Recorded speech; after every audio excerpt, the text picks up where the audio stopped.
स्वर्गीय मधुकरराव चौधरी साहेब अध्यक्ष होते. 90 साली मी पहिल्यांदा अध्यक्ष झालो.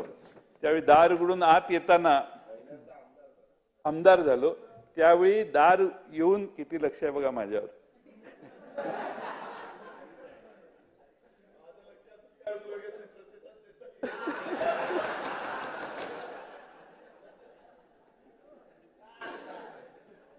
आमच्या पक्षाचा एक वाक्य आहे दादा, आपल्या पक्षाचं, योग्य वेळी योग्य निर्णय.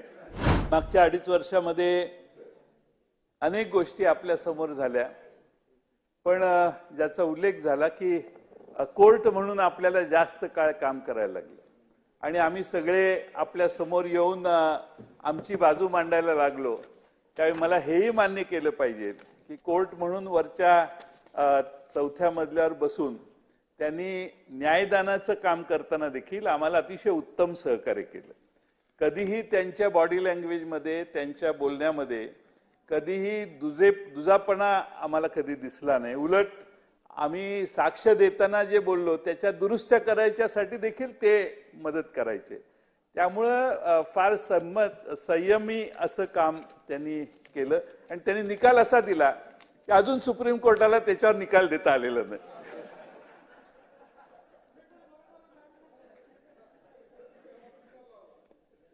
सुप्रीम कोर्टाचा निर्णय, यांनी जो निर्णय दिला त्याच्यात सुप्रीम कोर्ट अजून विचार करतंय. एक जज, एक चीफ जस्टिस घरी गेले सुप्रीम कोर्टाचे, त्यांनी त्याला हात लावला नाही, त्याच्यावर भाष्य केलं नाही. पण एक मी तुम्हाला आभार मानलं पाहिजे, काय का असे ना, त्यावेळी कोणाची बाजू चांगली कोणाची बाजू, तुम्ही कोणाला डिस्क्वालिफाय केलं नाही. हा सगळ्यात विशेष महत्वाचं म्हणजे ते डिस्क्वालिफिकेशन होणं आणि परत त्यांनी आपल्या स्वतःची इंडिव्हिज्युअल लढाई करत बसणे. त्यामुळे त्याबद्दलही उशिरा का होईना मी तुमचे आभार मानेन. आता सुप्रीम कोर्ट निकालच देत नाहीये, त्यामुळे आपले आभार मानणं आणि आपलाच निर्णय मान्य करून नवा डाव आता सुरू झालेला आहे. यामध्ये काम करायला सुरुवात करणं ही आमच्या समोरचा पर्याय आहे. पण आपल्या सगळ्यांना खरं म्हणजे एक चांगले अध्यक्ष मिळालेले आहेत, कायदा समजणारे अध्यक्ष मिळालेले आहेत आणि मला खात्री आहे की या 5 वर्षात अतिशय उत्तमपणाने सभागृहातलं कामकाज ते चालवतील. आमची विनंती एवढीच आहे की दादांनी भाषण केलं, आमचं काही तुम्हाला चॅलेंज नाही, तुमची संख्याच जास्त आहे. तुम्ही 230 वर आलेला, 237 आले का अपक्षातून 237 आलेला. तुम्ही तिघांनी एवढं मोठं मन केलं पाहिजे की 237 आपल्या बाजूने तसं न समता 288 जणांचं हे सभागृह आहे. आता तुम्हाला विरोध करून करून आम्ही महागाईवर भाषणं केली महाराष्ट्रात, आम्ही बेरोजगारीवर भाषणं केली, आम्ही महिलांच्यावरच्या अत्याचारावर भाषण केलं. संविधान माझं जास्त जोर नव्हता त्यावर, पण जे जे मुद्दे आम्ही सभागृहात महाराष्ट्रातल्या जनतेमध्ये मांडले त्या जनतेनं त्यानंतर निर्णय दिलेला आहे. त्यामुळे आता चांगलं सरकार तुम्ही चालवाल अशी अपेक्षा आहे. पण मी पुन्हा येईन असं माननीय देवेंद्र फडणवीस साहेब म्हटले होते, पण 5 वर्ष ते आले नाहीत. ते आले पण दुसरीकडे बसले.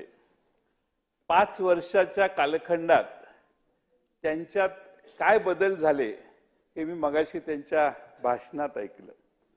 त्यांनी एक आमूलाग्र बदल केला की विरोधी पक्षाच्या बरोबर संवाद साधण्याचा पुन्हा प्रयत्न केला. पण मी त्याचं स्वागत करतो, कारण शेवटी विरोधी पक्ष किती मोठा आहे आणि लहान आहे यापेक्षा विरोधी पक्ष या सभागृहामध्ये जनतेमध्ये जे अपेक्षित आहे ते मांडण्याचं काम करतो, जे काही प्रश्न असतील ते मांडण्याचं काम करतो. आणि मला माननीय विरोधी मुख्यमंत्री महोदयांचं त्यांच्या भाषणातून जे मी घेतलं ते हे आहे की त्यांना संवाद विरोधी पक्षांच्या बरोबर असण्याची अपेक्षा आहे. त्यांनी 5 वर्षाच्या कालखंडात ते उपमुख्यमंत्री म्हणून त्यांनी पद स्वीकारलं. जे काही पक्षाने त्यांचा निर्णय दिला तो घेतला आणि आज ते पुन्हा जास्त ताकदीनं सभागृहात येऊन बसलेले आहेत. त्यांचंही अभिनंदन केलं पाहिजे असं मी समजतो, कारण शेवटी संख्येला लोकशाहीत महत्त्व असतं. आणि म्हणून आपण जो प्रस्ताव मांडला त्यामध्ये आपण काही मुद्दे मी माननीय अध्यक्ष महोदयांना यापूर्वी अनेक वेळा सांगितले की सभागृहामध्ये जी गर्दी होते त्या आमदारांनाच चालायला अवघड होतं, मंत्री महोदयांनाही चालताना अवघड होतं आणि वेळेत इथे येऊन बसून आपली उत्तरं देण्याच्यासाठी देखील मंत्र्यांना धडपड करावी लागते, आमदारांनाही धडपड करावी लागते. त्यामुळं बाहेर एंट्रीला एक्झिटला हॉल वेगळे दालनं करावीत, थोडीशी एक 4-5, आणि मंत्री महोदयांनी शिष्टमंडळानं बाहेर जाऊन भेटावं. ते केलं की आत येण्याची गर्दी कमी होईल. नाहीतर अनेक जण येतात आणि दिसेल त्या मंत्र्याच्याकडे जाऊन भेटायचा प्रयत्न करतात. ही संख्या जर कमी केली तर सभागृहात बाहेर थोडंसं दालनामध्ये, दालनाच्या बाहेर मंत्री महोदयांना, मी माननीय मुख्यमंत्र्यांनी केलेल्या सूचनेला मी पाठिंबा देतो, कारण सभागृहाच्या बाहेर देखील शांतता असली पाहिजे आणि काम करताना संधी मिळाली पाहिजे. मंत्री महोदयांना प्रोटेक्शन असतं. माझं म्हणणं, प्रोटेक्शन आत घेऊन बहुतेक कोणी येत नसेल, पण प्रोटेक्शनची लोक बाहेर बसली पाहिजेत. आपणच आहोत एकमेकाच्या बरोबर, त्यामुळं इथं आत प्रोटेक्शनची कुणालाही, म्हणजे आमदारांचंही प्रोटेक्शन बाहेर असेल, बाहेरच असतं असं मला वाटतं. पण अवांतर माणसं आत येऊ नयेत याची काळजी माननीय अध्यक्ष महोदय आपण घ्याल अशी अपेक्षा मी या ठिकाणी व्यक्त करतो. स्वर्गीय मधुकरराव चौधरी साहेब अध्यक्ष होते. 90 साली मी पहिल्यांदा अध्यक्ष झालो. त्यावेळी दार उघडून आत येताना आमदार झालो. त्यावेळी दार येऊन किती लक्ष आहे बघा माझ्यावर.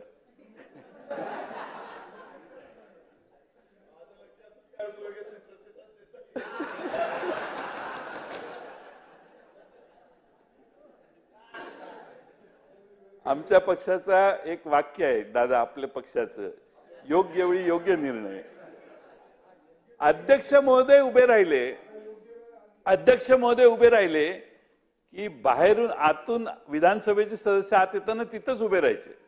आता अध्यक्ष महोदय उभे राहतायत, अध्यक्ष महोदय बोलतायत, तरी निवांत येऊन गप्पा मारत उभा राहणं थोडीशी, आता 2.5 वर्ष मागच्या लॉटचा ठीक आहे, आता आपण कडक व्हा आणि कुठल्याही विधानसभेच्या सदस्याला एक पत्र पाठवा आपण की या सभागृहात प्रोटोकॉल काय पाळायचा. सभागृहात बोलत असताना खाली बसून बोलणाऱ्यांची संख्या कशी कमी होईल हे बघितलं पाहिजे असं मला वाटतं. खाली बसून आपण, हो दोन्हीकडे मलाही लागू येते, मलाही लागू आहे, पण खाली बसून बोलण्यापेक्षा बोलणाऱ्याला कमी वेळेत संधी द्यावी आणि त्याचं भाषण लवकर संपावं. अमेरिकेमध्ये आणि बाकीच्या देशामध्ये क्लॉक चालू असतं आणि बोलायला उभं राहिलं की 5 मिनिटात त्याला काय बोलायचं ते त्याला दिसत असतं की 5 मिनिटं संपतात. त्यामुळे एक स्टॉपवॉच एखादं लावावं की तुम्ही ठरवलं की दोन्ही बाजूनी एवढा वेळ आहे आणि प्रत्येक सदस्याला 15 मिनिटं, तर 15 मिनिटाचं क्लॉक इथं यांनी लावलं की 15 मिनिटात त्याचं भाषण संपवायचं, त्याला इंडिकेशन आले पाहिजे. कारण किती चर्चा किती काय करायची यालाही मर्यादा असते आणि प्रत्येकाला बोलायचं असतं. त्यामुळं असे काही नवीन नियम विधी गटनेत्यांची बैठक घेऊन आपण कराल असा विश्वास मी या ठिकाणी बाळगतो. या सभागृहामध्ये आपण पुन्हा अध्यक्ष झालात याबद्दल मी राष्ट्रवादी शरदचंद्र पवार पक्षाच्या वतीनं आपले मनपूर्वक अभिनंदन करतो. आपल्या सहवासात आमची 5 वर्षे कशी जातील हे कळणार नाही अशी अपेक्षा व्यक्त करतो आणि वारंवार आपल्या जेवणाचा आणि आपल्या पाहुणचाराचा लाभ आम्हाला मिळेल अशी अपेक्षा करून पुन्हा एकदा आपले अभिनंदन करतो आणि माझे 2 शब्द पूर्ण करतो.